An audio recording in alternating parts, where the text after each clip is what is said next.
Hi there everyone, I hope you're doing well. So this is number 3 of my VP vlogs, Louisa Let Loose. And today I'm meeting Emily Hodge, the life coach. So this should be very exciting, it should be quite good. I'm in a bit of a wobbly stage after cancer really. So all of my treatment finished 8 months ago. And I'm finding it a little bit strange on the other side, really. I'm sort of feeling all the should-bes. I should be better at this. I should be getting back to normal. I should be feeling this. I should be feeling great. Why aren't I feeling great? The pressure of surviving is actually quite high on somebody. People sort of say, you should be feeling brilliant and you should be doing something amazing with your life now. But sometimes the pressure of that is really difficult. You just sort of, I've survived something and now I should do something, and that's quite difficult. It's great on a good day, but on a bad day, that's quite a strong, heavy, oppressive sort of thing to feel. And so I spoke to the guys at VP and they said, Emily's probably the one to speak to about that sort of thing because she knows how to get you going, get you moving, and she's a sort of person to get you over stuff like that. I don't know, we'll find out soon because I'm going to speak to her in 5 minutes. So yeah, I find on the other side of cancer this is sort of a weird time, because when you're going through cancer everything's like you've got chemo for 6 weeks and then it's done. Well, no, 6 rounds, then it's done. And then you've got surgery and you'll be better after that. And that's for this long, and then that's done. And radiotherapy, that's this long, and then that's done. And you're very clearly defined and you're in this sort of hamster wheel and you'll just keep on going and you just keep your head up and you just see it. And then on the other side, you're just like, I always think it's like being on, you remember Wile E. Coyote when he goes off the cliff and he's in midair and he's looking around and then he falls. I'm in that sort of strange place. And when you're going through cancer, you've got the headscarf and you're obviously not very well, and everybody's going, oh, poor Louisa, and stuff like that. Oh, you poor thing. Oh, you're so brave. And being very lovely, and everyone softens and it's lovely. Everyone's really nice and everyone just, even my worst enemy up the road, she was nice to me. That was so weird. That was one of the weirdest things actually. And she's horrible again to me now. It's fine. We're back to normal. But now you're through it, everyone hardens up again and no one's as flexible. So I used to be able to sort of, if I needed someone to look after Grace, they would flex a little bit. But now it's not the same, and everyone sort of, and they think, oh, she's over it, she's better get over it sort of thing.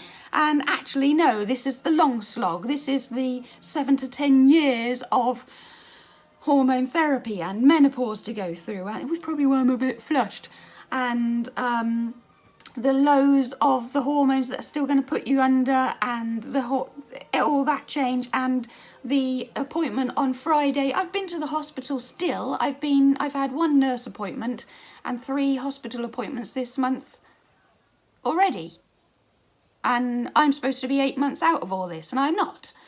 And it's the long-term stuff now it's the long haul. The chemo was sort of felt short. Well, at the time it didn't, but you had a plan. Now it's like, bleh. Now what is the thing? And people don't realise that it's like this on the other side. They just think, oh, she's back to normal, we can be back to normal. And I'm not. I'm not the person I used to be.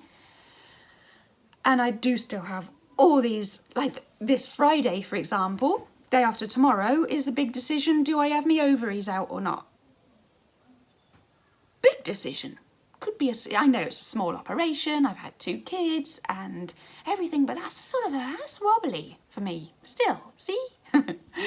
But it's not over, and it's those sort of, what next? What now? How do I cope with this sort of massive space of 7 to 10 years of this now? I don't know.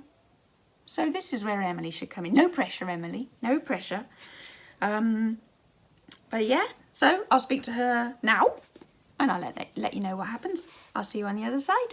I've just had my session with Emily, actually. This is Emily Hodge. She's our life coach for Victoria's Promise. Is a life coach? What do we call you? Yeah, we've had this discussion. Life coach is perfectly fine. I'm a coach, and that generally means that we get people to look at changes in their lives that they would like to make, and we usually provide a platform for them to get the confidence to start talking about them and make those changes.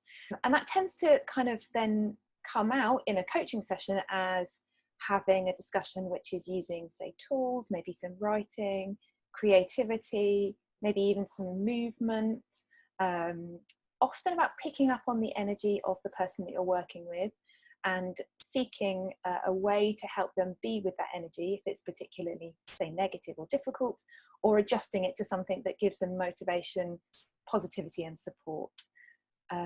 I absolutely love coaching because it's actually quite fun, even if you are talking about a difficult topic.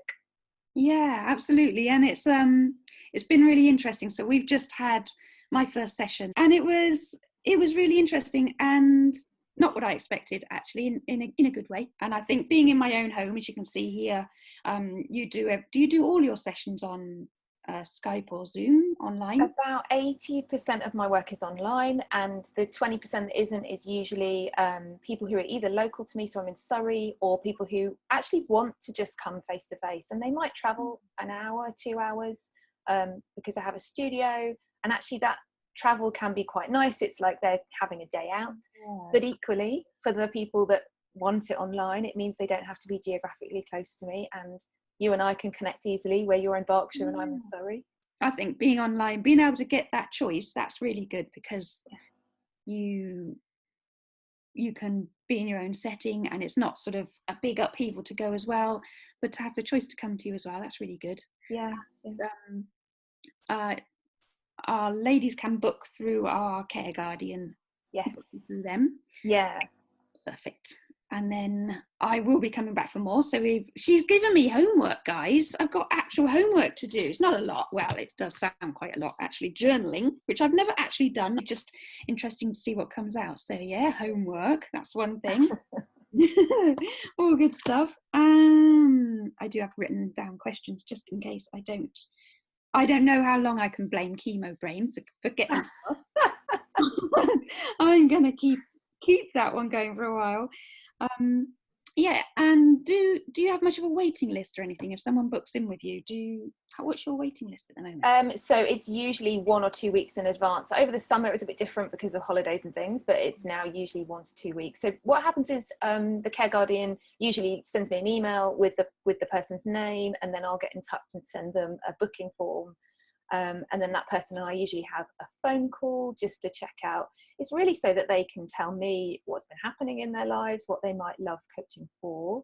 And then we book a more official session, which would be our face-to-face session or our online session. And it's just a nice way of really understanding the process as well. It's I think that coaching is actually really, it's traditionally used quite formally in executive, roles and things, but more and more people are getting into the idea of self-development and how it can build your confidence in so many other parts of your lives, that I'm really glad that we are just opening up the conversation about coaching and actually using coaching after cancer. It just feels really important because there are so many of us who've kind of come through a cancer experience and want to be able to find direction, understand what we're doing. Yeah, I just think the confidence isn't talked about. You don't realize that your confidence gets such a kick in, and your body's just betrayed you. I didn't feel ill at all, and I was told I was ill, but I was, and you just think, well, I would have thought I would have known that, and you just don't trust yourself anymore. And then what you go through while you're going through diagnosis, everybody sees you so differently, and it's so easy to fall into a sort of victim mentality of, oh, poor me and things, and so it just affects you in so many different ways, I think. Yeah. And I think that affects you in so many different ways is added because of the age group that we're all in. We're not retired and had our families maybe and finished life. We're probably just starting lots of things, so it's a tough thing to go to sort of. It is. Yeah.